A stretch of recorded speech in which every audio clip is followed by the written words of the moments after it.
오늘은 제가 이 이야기를 작은 퀴즈를 통해서 한번 시작을 해볼까 합니다. 그래서 어떤 퀴즈냐? 자, 그림을 보여주시겠습니까? 이게 혹시 이게 어떤 굉장히 유명한 회사의 초창기 로고예요. 이게 어떤 회사인지 혹시 아시겠습니까? 눈썰미가 좋으신 분들은 보이시죠? 근데 조금 더 요즘 로고로 보여주시면 이게 어떤 회사인지 더 명확하게 드러날 거예요. 자, 보여주세요. 예, 이 회사예요. 앞에 그림하고 지금 그림하고 앞에 로고하고 지금 로고하고 너무 달라졌죠? 근데 이제 앞에 로고는 사실 그 글자가 없으면 도저히 어떤 회사인지 알아보기가 힘들어요. 근데 이제 지금 요새 사용하는 거는 누가 봐도 애플 아닙니까? 이거는 누워서 봐도 사과, 일어서서 봐도 사과, 아무리 봐도 사과죠? 그래서 이 사과, 그러니까 애플, 얼마나 직관적이고 설명이 필요 없지 않습니까? 너무나 간단하게 이거는 애플이라는 회사의 로고라구나 라는 것을 알 수가 있습니다. 이게 원래 로고란 게 그런 거예요. 딱 보자마자 이게 어떤 회사구나, 이게 뭘 나타내려 하는구나 라는 것을 알아야 돼요. 그렇게 안 하면 그 로고는 이미 반쯤 실패한 거예요.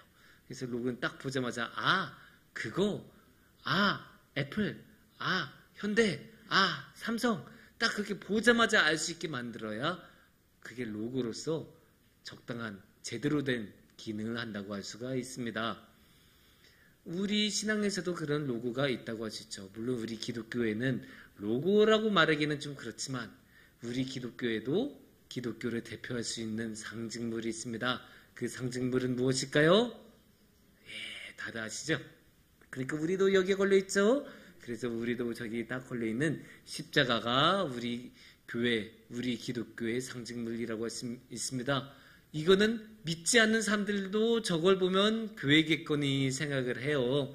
그만큼 십자가는 너무나 유명하게 우리 기독교를 대표하는 그런 십자가입니다. 그래서 이제 이 십자가가 당연히 우리 기독교의 핵심이라고 할 수 있어요. 그만큼 우리 기독교를 잘 나타나니까 이 십자가가 로고와 같이 우리 기독교를 대표하는 상징물이 된 것 아니겠습니까?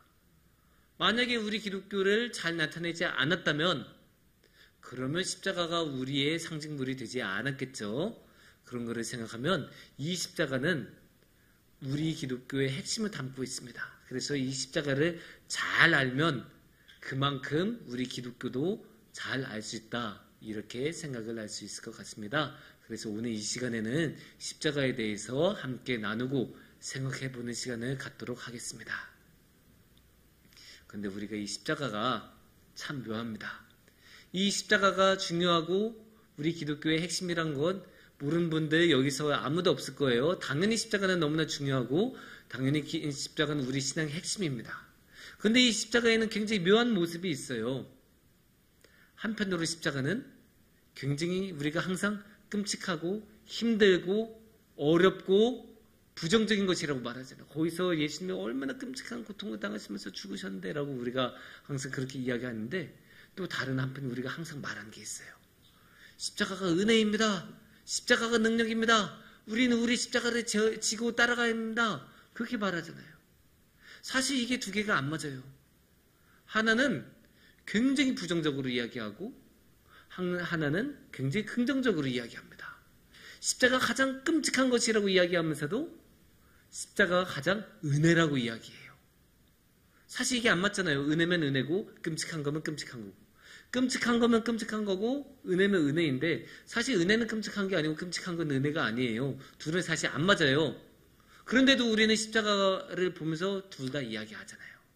그러니까 여기에 대해서 우리가 왜 그럴까 한번 생각해 봐야 돼요.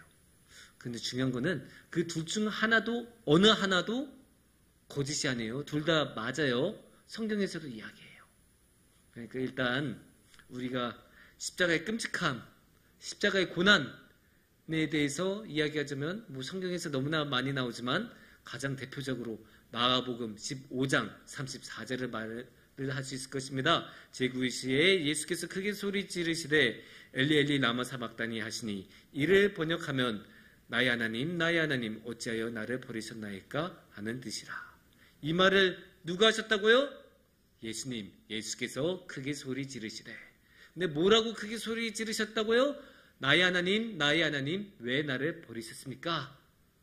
그러니까 예수님께서 너무나 힘드시니까 십자가에 매달리셨을 때 너무나 힘드셨으니까 예수님마저도 왜 나를 버리셨냐고 하나님께 말씀드릴 정도로 너무나 큰 극한의 고통이 있는 곳이 십자가예요. 그러니까 십자가는 고난 중에 고난이요, 고통 중에 고통입니다. 그런데 이게 성경에서만 이렇게 이야기하는 게 아니에요. 로마 사람들도 비슷하게 이야기하거든요. 그러니까 이게 왜 로마 사람들의 이야기가 필요하냐?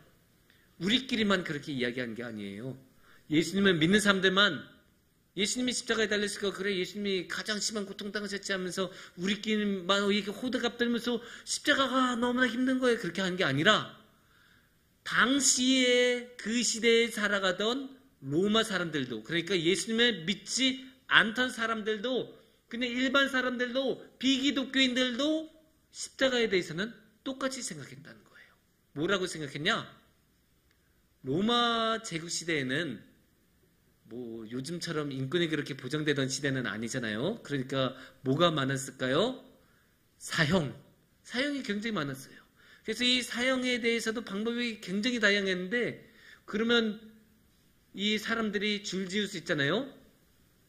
1등, 2등, 3등, 4등, 5등 막 이렇게 쭉 줄 지으면서 어떤 사형이 가장 끔찍하고 어떤 사형이 가장 고통스러울까 순위를 매길 수 있지 않겠습니까?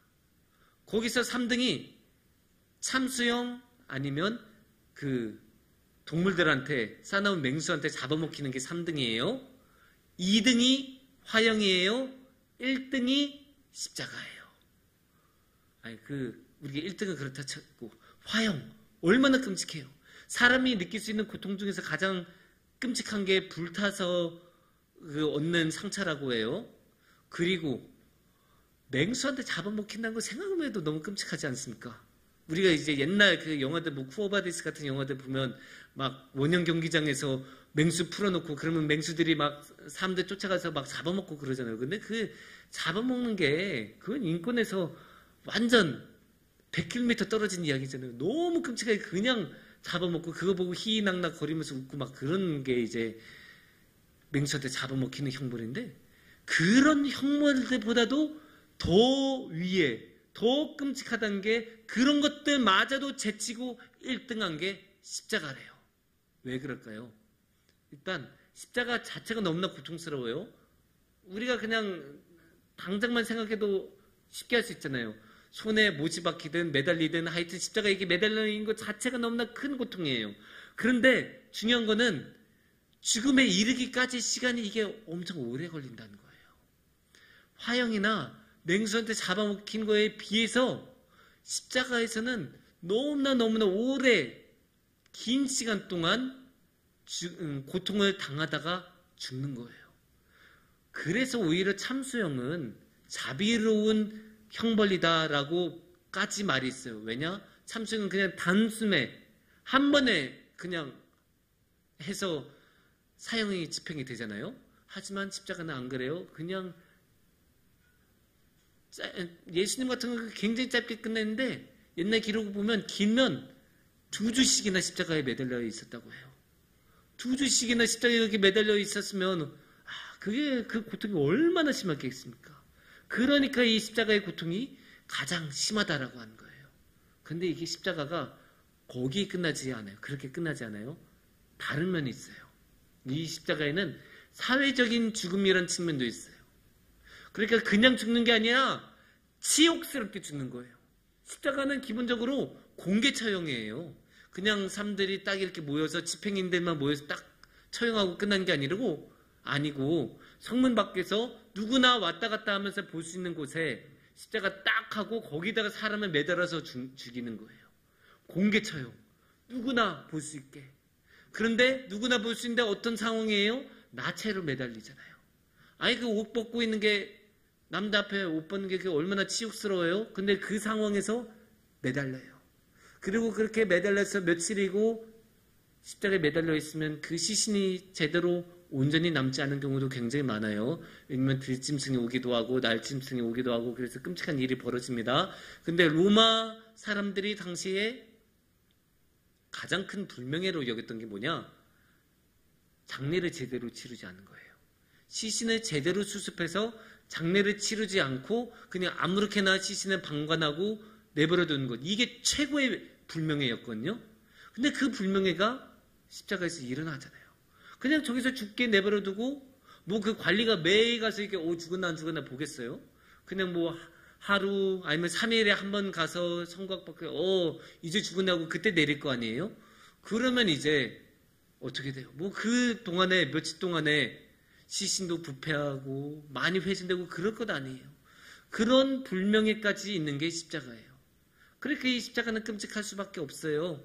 십자가는 한편으로 굉장히 끔찍한 육신의 고통이 있고 또 너무나 치욕스러운 사회적인 불명예도 있고 그러니까 이 십자가는 굉장히 큰 고난이자 치욕이라고 할 수 있습니다. 그런데 이제 동시에 교회에서는 이 십자가에 대해서 은혜라고 말하지 않습니까? 십자가가 좋은 거라고 말하지 않습니까? 우리도 찬양 자주 불렀잖아요. 십자가를 짊어짐이 은혜로다. 은혜로다 은혜로다. 십자가 짊어짐이 은혜로다. 우리도 자주 찬양 부르지 않았습니까?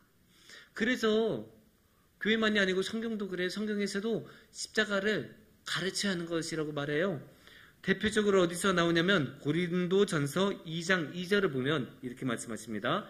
내가 너희 중에서 예수 그리스도와 그가 십자가에 못 박히신 것 외에는 아무것도 알지 아니하기로 작정하였습니다. 뭐만 강조하고 있어요? 오직 예수 그리스도와 십자가. 예수님의 그 많은 행적 중에서도 무엇? 십자가. 이 십자가만 나는 알겠다. 그게 뭐예요, 결국? 이 십자가가 제일 중요하다. 이 십자가만 알면 핵심을 아는 거다. 그렇게 말한 거잖아요.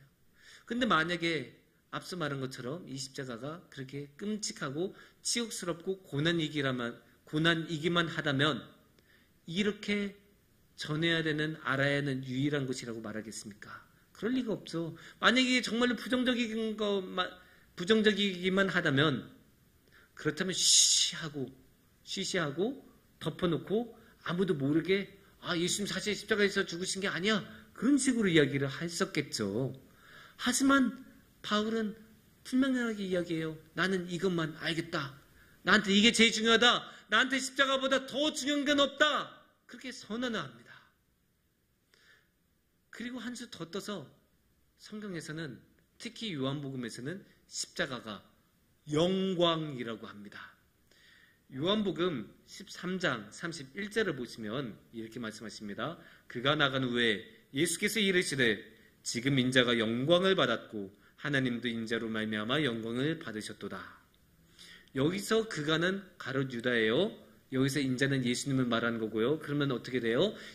가룟 유다가 나간 후에, 근데 가룟 유다가 이 장면에서 뭐하러 나갔을까요? 예수님을 팔러 나갔죠? 예수님을 이제 팔고 이제 그 나쁜 무리한테 예수님을 넘겨줘서 뭐가 시작돼요? 그래서 이제 십자가의 고난의 길이 이제 시작이 되는 거예요. 그런데 거기에 대해서 뭐라고 해요? 지금 인자가 영광을 받았고, 이 십자가의 고난이 시작되는 그 순간에 영광을 받았다. 인자가, 예수님이 영광을 받았다라고 예수님을 말씀하고 계시는 거예요. 그러니까 영광인 거예요. 십자가는 그냥 고난이 아니라 영광이다라고 말씀하고 계신 거예요. 이게 특이한 거죠. 그리고 근데 요한복음에서는 전체적으로 고난은 영광이다, 십자가는 영광이다. 이 관점이 너무나 뚜렷해요. 십자가는 영광이다. 그러니까 십자가는 긍정적인 거고 은혜로운 거고 아름다운 거고 빛나는 것이다라고 성경은 아주 강조하고 있습니다. 그래서 이제 굉장히 특이하죠. 요한복음에서는 이렇게, 성경에서는 이렇게 꾸준히 십자가를 영광스러운 것이라고 표현하고 있습니다. 그러니까 여기서 두 가지 모습이 충돌하는 거죠. 한편으로는 가장 끔찍한 고난이자 가장 끔찍한 치욕이고, 다른 한편으로는 너무나 아름답고 영광스럽고 알아야 되는 것입니다. 하나는 너무나 부정적인 거고 하나는 너무나 긍정적인 것입니다. 이 두 개를 어떻게 우리가 이해할 수 있을까요? 이거를 어떻게 우리가 둘을 조화롭게 이해할 수 있을까요? 이럴 때는 오늘의 말씀 골로새서 1장 20절을 보면 도움이 됩니다. 그의 십자가 피로 화평을 이루사 만물 곧 땅에 있는 것들이나 하늘에 있는 것들이 그로 말미암아 자기와 화목하게 되기를 기뻐하심이라. 오늘의 말씀, 이 말씀에서 특히 중요한 게 무엇일까요? 여기 강조된 말씀이죠. 화평, 화목. 여기서 중요한 게 무엇입니까? 예수님이 무엇으로? 자신의 십자가로 하늘에 있는 것, 만물, 모든 것을 화해시켰다. 그 말씀이에요. 원래는 화해가 될 수 없죠. 왜? 죄가 있으니까. 특히 우리 인간은 죄가 너무나 많죠. 사람들은 죄로 가득해요. 그러니까 당연히 예수님하고 사실 하나가 될 수가 없어요. 예수님 만날 수가 없어요. 만난 건 말도 안 돼요. 죄가 있으니까. 예수님께 우리가 나아가려고 해도 죄가 그것을 막아요. 하지만 예수님은 그럼에도 불구하고 우리 손을 잡아주시고 우리와 함께 해주세요. 우리와 화해하세요. 어떻게? 십자가로. 그러니까 이 십자가가 은혜인 거예요. 우리는 예수님을 만나야 은혜를 누릴 수 있잖아요. 우리가 예수님을 만나지 않으면 하나님을 만날 수가 없어요. 그건 너무나 당연한 거예요. 우리는 예수님을 통해서만 하나님을 만날 수 있고, 근데 이 예수님을 우리는 어디서 만나냐? 결국 십자가에 만나요. 십자가에서 만납니다, 우리는. 그러니까 이 십자가가 은혜인 거예요. 그런데 오늘의 말씀을 봐도 이 십자가는 여전히 끔찍하거든요. 다시 한번 20절 말씀 보시면 뭐라고 나오냐? 그의 십자가의 피로. 그냥 십자가가 아니에요. 십자가의 피. 십자가는 여전히 피를 흘리는 곳이에요. 십자가는 여전히 처형당하는 곳이에요. 십자가는 여전히 아픔이 있고 고통이 있고 고난이 있는 곳이에요. 십자가는 여전히 피가 철철 흘러 넘치는, 피가 흐르는 곳입니다. 그런데 이 피가 흐르는 곳에서 우리는 예수님을 만나요. 이 피가 흐르는 곳이 아니면 예수님을 만날 수 없어요. 그래서 이 십자가가 우리에게 은혜인 거예요. 그래서 이 십자가 아무리 끔찍해도 우리는 이 십자가 앞으로 나아가야 돼요. 이 십자가가 아무리 지옥스러워도 그곳에 은혜가 있는 거예요. 그곳에서 예수님이 우리를 만나주시기 때문이에요. 이게 어디서 단적으로 나타나냐? 누가복음의 이 십자가 이야기에서 너무나 잘 나타나세요. 특히 이 누가복음 23장 43절을 보시면 이렇게 말씀하십니다. 예수께서 이르시되 내가 진실로 내게 이르노니 오늘 네가 나와 함께 낙원에 있으리라 하시니라. 이거 누가 말씀하신 거예요? 예수께서 이르시되니까 예수님이 하신 말씀이죠. 예수님이 약속을 하고 계시네요. 오늘 네가 나와 함께 있을 거다. 예수님이 함께 있을 거라고 약속을 해주세요. 너 나와 함께 있을 거야. 근데 이거를 누구한테 했던 이야기입니까? 다들 아시죠? 이게 누구한테 한 이야기인지. 바로 옆에 있는 강도한테. 근데 이 강도는 어디에 매달려 있었죠? 똑같이 십자가에 달려있던 강도한테 했던 이야기예요. 그 어느 누구도 아니에요. 오직 십자가에 달려있던 강도만이 예수님과 함께 한다는 약속을 받았어요. 왜냐? 십자가야말로 예수님을 만날 수 있는 유일한 자리니까. 그 장면을 다시 한번 생각해 보세요. 예수님이 십자가에 달려 계세요. 근데 예수님 혼자 그렇게 있을까요? 아니요. 그 앞에 수많은 사람들이 있어요. 수많은 사람들, 로마인들도 있죠. 이 사형을 집행하고 있는 로마 군인들이 많이 있겠죠? 또 그 주위에는 많은 유대인들이 있을 겁니다. 특히 예수님을 죽음으로 몰아갔던 그 유대인 지배층도 있을 거고, 지도자층도 있을 거고, 또 그냥 구경하러 나온 사람들도 있을 거예요. 저기 이제 죽나? 안 죽나? 빨리 죽네? 막 이런 식으로 구경하러 온 사람들도 있을 거예요. 그 수많은 사람들 중에 예수님이 어디 있을 수 있겠습니까? 이 땅 위에서 당연히 있을 자리가 없어요. 왜냐? 이 땅에 있는 사람들은 모두 예수님을 죽인 사람들이에요. 예수님을 죽이고 있는 사형을 집행하는 로마 군인들이고 예수님을 죽음으로 몰고 간 유대인 지도층이고 그렇게 죽어가는 것을 수수방관한 소극적 가담자들인 유대인들이에요. 그러니까 이 사람들 사이에 어떻게 예수님이 계실 수 있겠어요? 예수님을 죽인 사람들 사이에 자신들이 뭔 일을 한지도 모르면서 예수님을 죽인 사람들 사이에 예수님이 어떻게 있을 수 있겠습니까? 그래서 예수님은 그 땅에서 그 앞에서는 있을 수가 없어요. 오직 십자가에만 있을 수 있어요. 예수님이 계실 수 있는 유일한 자리가 십자가예요. 그러니까 그 십자가에 똑같이 매달려 있던 그 한 강도만이 나와 오늘 함께 할 것이다라는 약속을 받을 수 있었어요. 그렇게 십자가는 예수님을 만날 수 있는 유일한 자리입니다. 사랑하는 성도님들, 우리 앞에는 십자가가 있습니다. 그리고 이 십자가는 끔찍합니다. 너무나 힘들고 괴롭고 치욕스럽고, 그러니 당연히 피하고 싶은 거예요. 이 세상 모든 억압이 나타나는 곳이 십자가라고 할 수 있어요. 로마 제국이 자신의 그 제국의 위신과 권력을 통해서 억압하고 가장 끔찍한 방법으로 사람의 생명을 빼앗는 것이 십자가예요. 그러니까 그게 우리 눈앞에 있으면 우리도 무섭고 두려워 떨 수밖에 없고 당연히 피하고 싶죠. 하지만 우리는 언제나 잊으면 안 돼요. 그 피하고 싶은 것, 그 끔찍한 것, 그 치욕스러운 그 십자가의 말로 우리가 예수님을 만날 수 있는 곳입니다.